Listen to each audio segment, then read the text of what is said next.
اور اپنے گھر میں اسلامی معاشرے کو جگہ دیں.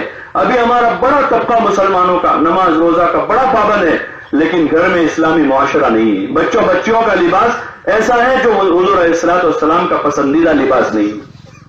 بچوں کا لباس نہیں ہے.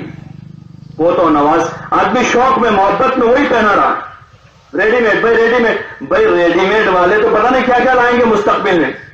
ریڈی میڈ جہاں سے آیا ہے نا، جن ملکوں سے ریڈی میڈ کپڑے آئے ہیں، وہاں تو اب عورت ننگی ہو چکی.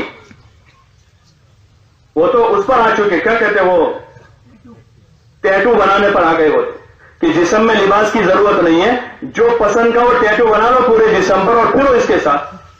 تو کیا ہم ٹیٹو بنائیں گے مستقبل میں 15 سال کے بعد؟ پہلے انہوں نے آستین اتنی کی، پھر یہاں تک لائے، پھر یہاں تک لائے، پھر یہاں تک لائے، پھر یہاں تک لائے، کرتا اتار دیا عورت کا پورا. اور ہم نے ابھی شروع کیا ہے، کوئی یہاں تک آستین لایا، کوئی یہاں تک لایا ہے، کسی کی یہاں تک آ چکی ہے. اگلے 2 سال میں ان کے کرتے اترنے والے ہیں. اپنی نسل پر رحم کریں، اپنی نسل پر رحم کریں، اپنے بچوں پر، اپنے پوتوں نواسوں پر رحم کریں. پہلے پائجامے کو تھوڑا ٹھیک ادھر کیا، ادھر لائے، ادھر لائے، اس کو ٹائٹ کیا، اوپر لائے، اسکرٹ تک پہنچا دیا. اب وہ اسکرٹ ادھر جائے گا اور کچھ باقی نہیں رہے گا. اہل یورپ اس معاشرت پر تھوک چکے ہیں، وہ اس پر تھوک چکے ہیں جس کو ہم چاٹ رہے ہیں. اسکول والوں کا یونیفارم، اسکول والے تو کل ننگی بچی مانگیں گے کہ دے دیں گے ان کو. بہت سو کو دھوکہ دے رہا ہے شیطان کہ ابھی اس کو پڑھانا بھی ضروری ہے آج کل، اور اسکول کے یونیفارم میں یہ، وہ تو کل کو 10 سال کے بعد آپ سے ننگی بچی مانگی تھے، ننگی دے دیں گے ہمیں. کوئی غیرت بھی تو کوئی چیز ہے، حیا بھی کوئی چیز ہے. حیا تو ایمان کا سب سے بڑا حصہ ہے. حیا ایمان کا سب سے بڑا حصہ ہے. آدمی اپنی ذات پر برداشت کر لیتا ہے، جب اس کو کوئی اس کی بیٹی کی گالی دیتا ہے برداشت نہیں کرتا، تو اس بیٹی کو ننگی کر کے بھیجنا کیسے پسند کرتا ہے؟ کوئی آدمی سامنے آمنے سامنے اس کو گالیاں دیتا ہے برداشت کر لیتا ہے، مارتا آدمی مار کھا لیتا ہے، لیکن بیٹی ہو جانے کے بعد کسی باپ کو اس کی بیٹی کی کوئی گالی دیتا ہے آدمی پسند نہیں کرتا. اور وہ آدمی اپنے لگتے جگر کو، اپنی بیٹی کو اسکول بھیج رہا ہے اتنے سے اسکرٹ میں اور اتنے سے فراک میں. 10ویں میں لڑکی پڑھ رہی ہے، 15 سال کی بچی ہے، 16 سال کی بچی ہے، 17 سال کی بچی ہے. اس کو بچپن سے یہی سکھایا ہے. حضور علیہ الصلوۃ والسلام نے تو اپنی بیویوں کو پردہ کروایا، ازواج مطہرات کو جو امت کی مائیں ہیں. حضور علیہ السلام کے دنیا سے پردہ فرمانے کے بعد ازواج مطہرات کا نکاح کرنا کسی امتی سے جائز نہیں تھا. وہ امت کی مائیں، قرآن میں اللہ نے کہا وَأَزْوَاجُهُ أُمَّهَاتُهُمْ، یعنی ان کا درجہ ماؤں کی طرح تھا. پھر بھی حضور علیہ السلام نے ان ماؤں کو پردہ کروایا اور اللہ نے ان کو حکم دیا قَرْنَ فِي بُيُوتِكُنَّ وَلَا تَبَرَّجْنَ تَبَرُّجَ الْجَاهِلِيَّةِ الْأُولَىٰ، اپنے گھروں میں قرار پکڑی رہو، اور جاہلیت میں جیسے عورتیں آوارہ بے پردہ پھرا کرتی تھی اس طرح مت نکلا کرو.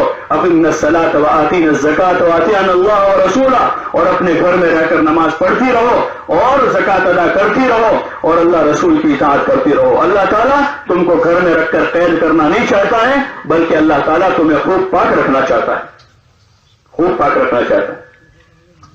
مال کے معاملے میں کتنے حساس ہیں، مال کو کتنا چھپا چھپا کے رکھتے ہیں، اپنے مال کو چھپاتے ہیں، سونے چاندی کو چھپاتے ہیں کہ اپنی بیٹیاں سونے چاندی سے زیادہ بے قیمت ہو گئی، اپنے مال سے زیادہ بے قیمت ہو گئی.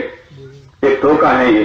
اپنے گھر میں اسلامی معاشرے کو جگہ دے. اگر آدمی جینا چاہے 101% اسلام کے ساتھ اس ملک میں جی سکتا ہے، 101% اسلام کے ساتھ اگر وہ جینا چاہتا ہے تو جی سکتا ہے. لیکن خود ہی مسلمان اگر نہیں چاہتا ہے، اپنے گھر میں مسلمان بن کے جینا نہیں چاہتا، تو پھر ناچ نہ جانے آنگن ٹیڑھا ہے.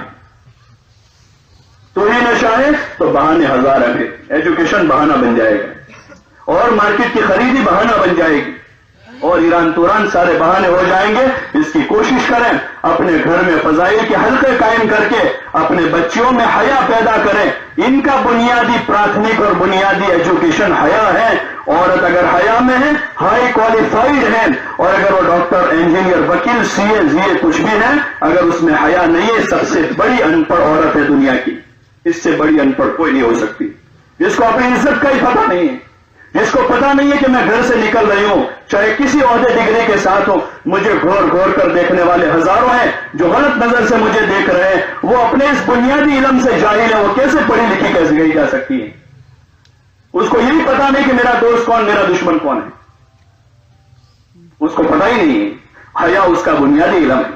گھر ہوم سائنس یہ عورت کا سب سے بڑا سبجیکٹ ہے۔ اپنی بچیوں کو یہ پڑھانا کہ روٹی کیسے بنانی ہے، چاول کیسے بنانے، سالن کیسے پکانا ہے، گھر کیسے سجانا ہے، مہمان کو کیسے اوقات دینا ہے، مہمان کی خدمت کیسے کرنی ہے، شوہر کی خدمت کیسے کرنی ہے، بچوں کو کیسے پالنا ہے، بچوں کو کیسے پروان چڑھانا ہے، بچوں کا کیا ذہن بنانا ہے، یہ عورت کا علم ہے، یہ اس کو پڑھانا ہے۔ اس کو یہ پڑھانا چھوڑ دیا تو اس ماں کے گود میں پروان چڑھنے، وہ ماں شکشک بن کر، شکشکا بن کر 50 بچوں کو سائنس اور میتھس پڑھا رہی ہے، اور وہ اپنے 2 بچوں کو ماں باپ کی عزت کا دین نہیں دے رہی کہ ماں باپ کی عزت کیسے کرنی۔ اس لیے ضرورت، اس بات سنبھلنے کی ضرورت نہیں، آج نہیں تو کل آنکھیں کھل جائے گی۔ دھوکے میں نہ آویں بلکہ اپنے گھروں میں تعلیم کا نظام بناویں، اور حضور والی مبارک، حضور علیہ السلام سب سے بڑے دانا اور بینا تھے۔ حضور نے اپنی بیٹی حضرت فاطمہ کو حیا سکھائی تھی۔ حضرت فاطمہ نے زندگی بھر اپنے گھر کا کام کیا، وہ کوئی چھوٹا درجہ ان کا نہیں ہو گیا، جنت کی عورتوں کی سردار بن گئی۔ اپنے گھر کے سارے کام حضرت فاطمہ نے کیے، جھاڑو لگایا، پوتا لخت کیا اپنے گھر کا، اور اپنے گھر میں سارا کام، جانوروں، گھوڑوں کی اور اونٹوں کی خدمت کر کے وہ جنت کی عورتوں کی سردار بن جاوے۔ کہیں ایسا نہ ہو کہ ہماری بچی ہائی کوالیفائڈ ہو کر جہنم کا ایندھن بن جاوے۔ اس لیے اللہ کے لیے اس کی گزارش ہے آپ حضرات، گھر کی تعلیم کے راستے سے اپنی بیویوں کا، اپنے بچیوں کا، اپنی پوتی نواسیوں کا ذہن بناویں، ان کو سمجھاوے کہ یہ اصلی زندگی، حقیقی زندگی ہے، اس کی کوشش کریں، اپنے مسجد کے اعمال میں شریک ہوں، اور ہمارے جو بھائی جا رہے ہیں اپنے امیر کی اطاعت کریں، کوئی بھی کام امیر کو پوچھے بغیر نہ کریں، آپس میں محبت سے رہیں، ایک دوسروں کی خوبیاں دیکھیں، خدمت کریں، خوب جم کر محنت کریں، دن میں کام کریں اور رات میں خوب رو کر گڑ گڑا کر